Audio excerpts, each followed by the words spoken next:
Hello students.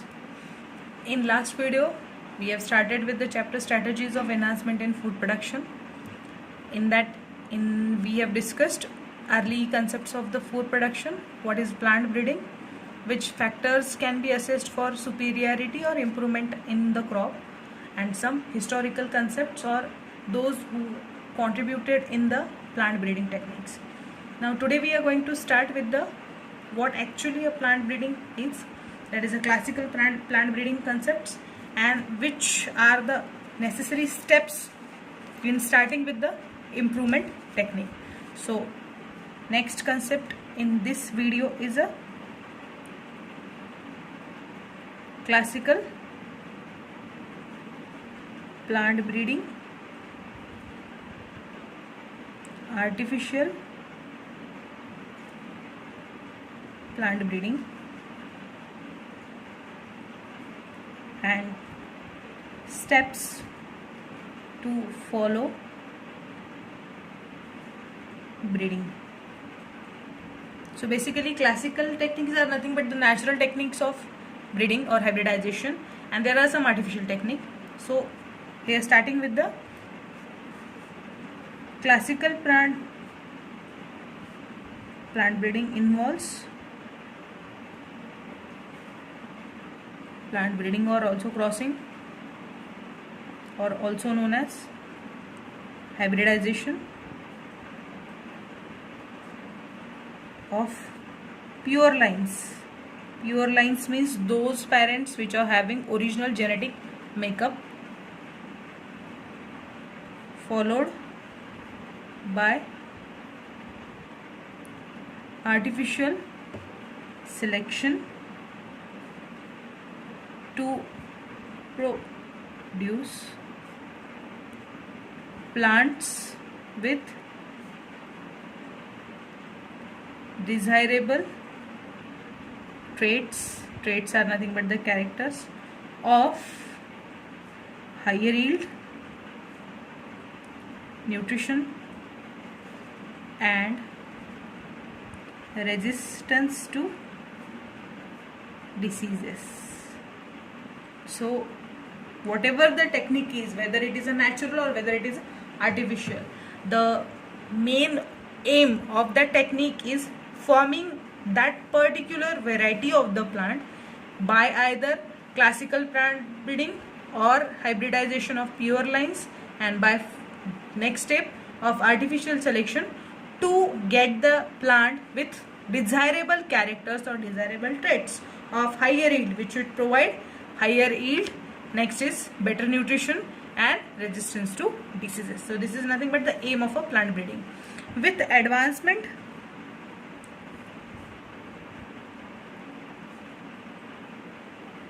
in genetics,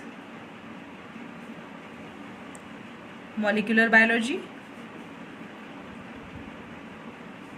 and tissue culture, plant breeding is improvisedly carried out by using molecular genetic tools.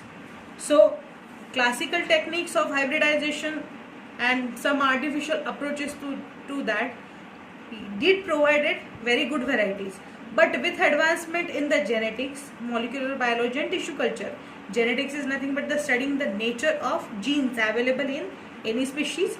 Molecular biology is the study of a DNA at very depth level, where each gene, their character, how the character is altered if there is a recombination or mutation. And tissue culture specifically in terms of a plant breeding in artificially provided conditions in laboratory, that is in vivo. So this plant breeding in terms of this advancement in the genetics and all other fields is improvisedly carried out by using molecular genetic tools. So instead of carrying out experiments at physical level, like we do grafting in the roses, one stalk and one scion of two different roses combined together, and there is a formation of a new breed of the rose with two different color or shade of color. So this is a physical experiment. So instead of carrying out physical experiment, if we are trying to do genetic experiments, that will lead to more efficient variety formation, not for only particular time period, but there will be a permanent varieties, and their adaptability capacity also can be increased due to some molecular changes in that. So these are the concepts related to plant breeding. Then next is the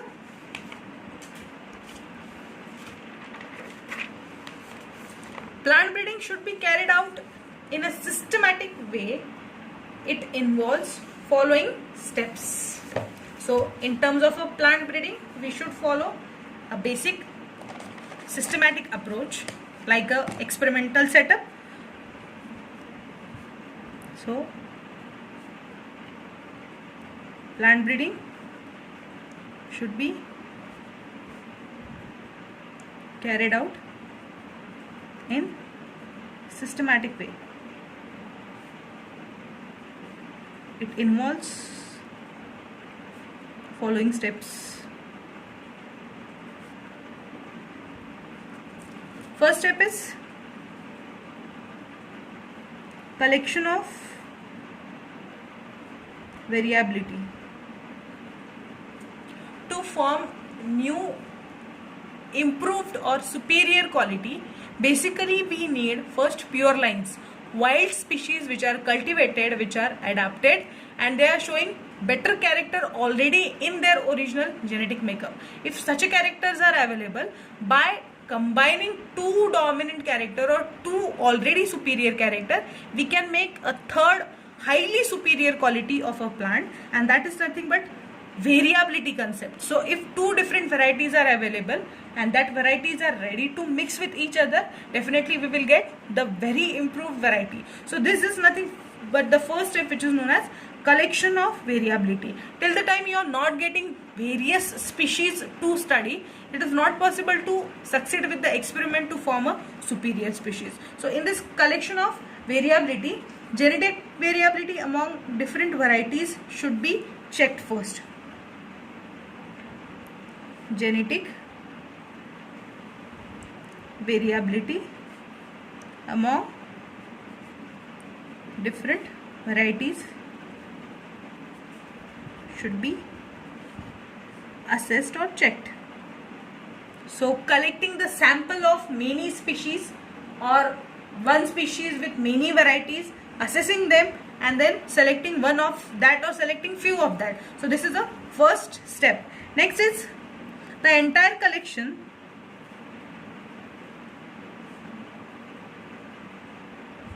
of plants or seeds having all diverse alleles for all genes in a given crop is called germplasm collection. Already we have discussed that wild varieties are available in the nature. These wild varieties are cultivated by many plant breeders, and after cultivation some new varieties are available. But we need to collect all the varieties, that is wild also, cultivated also, their relative cultivated also, and collection of this all type of varieties together, and those varieties which are available, which are studied, which are assessed, and they are showing all the diverse type of alleles for all genes in a given crop.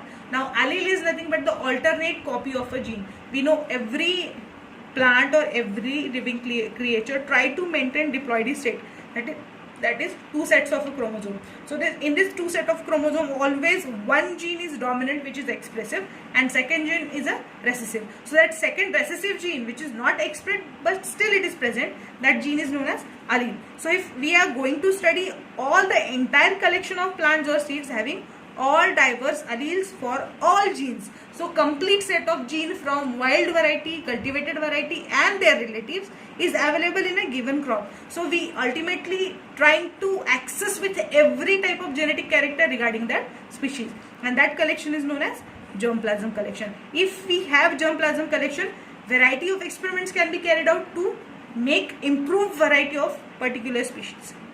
So this is the first step. Second step is a evaluation and selection of parent. Evaluation and selection of parent. Now you are ready with every type of necessary varieties from all the diverse branches. Among that, we need to evaluate which one is the better for our study. Like whenever there is an experimental setup, there are some aims according to that experiment, that I need to carry this experiment for that goal, I need to carry this experiment for this goal. So in terms of making superior variety, we have some basic character like improving the yield of the crop, or quality of the crop, or disease resistance capacity of the crop, or adaptability of the crop. So what exactly is the motto, or we are trying to combine this all character in a one crop. So in that case, first we need to evaluate whatever data we have, whatever crops we have among our sample, and after evaluation there should be a selection of a parent. Now we need to cross these crops, or we need to breed this crop. So which should be breeded together and which will give higher result, that evaluation and experimental setup should be carried out in the next step. So germplasm evaluation,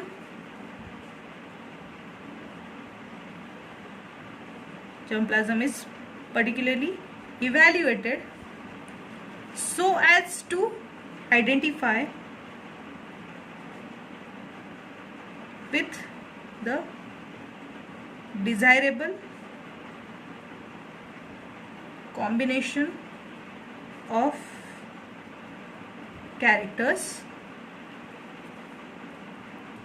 So in this evaluation step, germplasm which is available in random sampling, it is evaluated for desirable combination of the character. Then the selected plants are multiplied and used in the process of hybridization. Now once you have germplasm evaluated, now you have selected the parents, and that parents are crossed with each other, and that technique is a hybridization.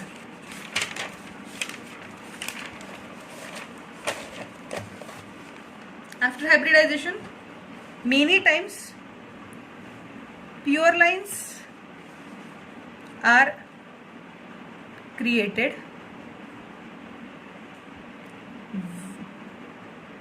whenever needed or desirable or possible.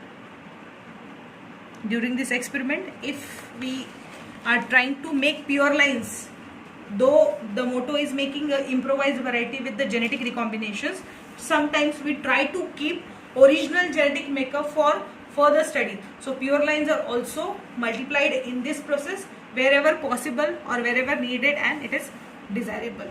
So this is the second step, evaluation and selection of the parent. Third step is a cross hybridization among the selected parents. Cross hybridization among the selected parents. Now selected varieties are allowed to breed with each other, but this is quite tedious process. Now how it is tedious?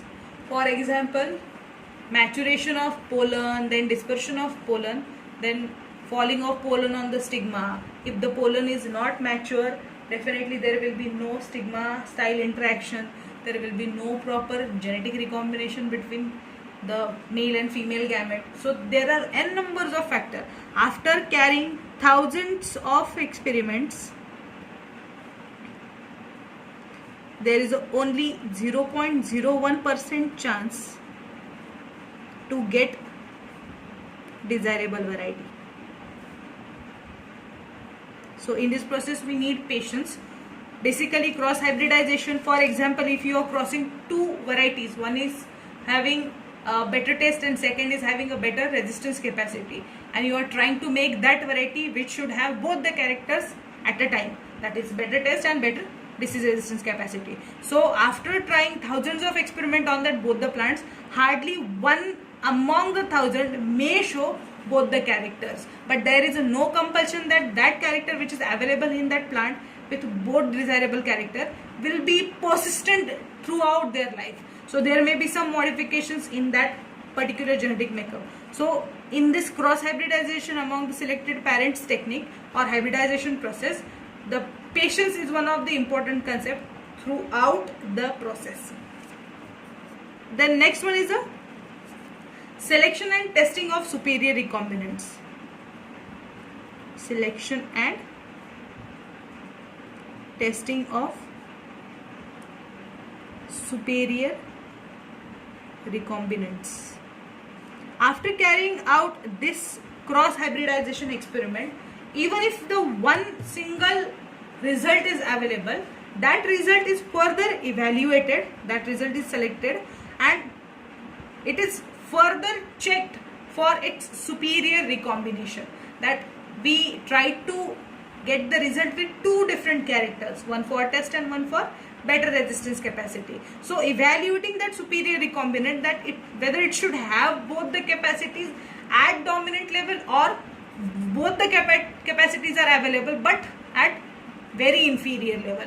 Test is also becoming poor and resistance capacity is also becoming poor. So in this case, selection and testing of superior recombinant is among those which are successfully showing this experiments or which is successfully giving results of this experiment. So here, while assessing all the results, we need to choose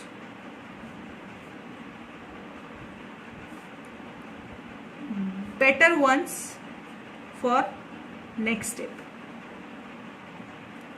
So if 10 plants out of 1,000 or out of 10,000 are giving result with both the character, that 10 crops are further assessed with their genetic recombinations, and if they are perfectly done with the experiment, results are as expected, then last step is carried out, which is nothing but the testing, release and commercialization of new cultivators. So if the varieties which we improvised through this technique are successful, then their testing is carried out at all the level, at physical, at genetic level. Then small scale propagation is carried out first. They are grown in the laboratories first.